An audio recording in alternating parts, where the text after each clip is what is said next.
בואו נדמיין לכמה רגעים את אברהם ושרה נכנסים לארץ ישראל בפעם הראשונה.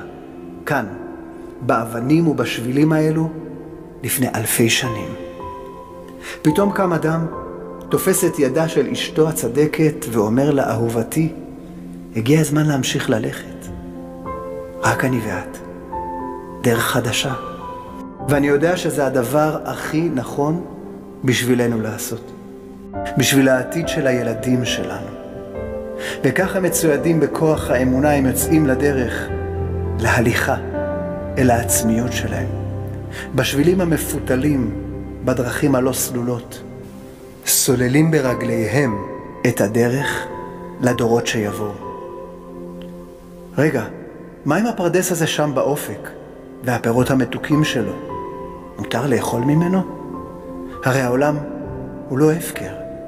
יש מנהיג לבירה. ועם ההתקדמות מגיעים גם הניסיונות, הקשיים, הקולות והפחדים בלילות. מה, השתגעתם? מה אתם עושים? אולי תהיו כמו כולם?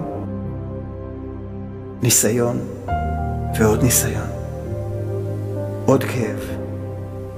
עוד בור שחור. עיניים למעלה. לא להתבלבל. להמשיך קדימה.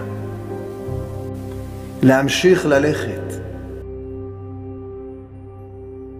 עד שלאט לאט, מהצעדים הקטנים האלו, ייווצרו שבילים חדשים.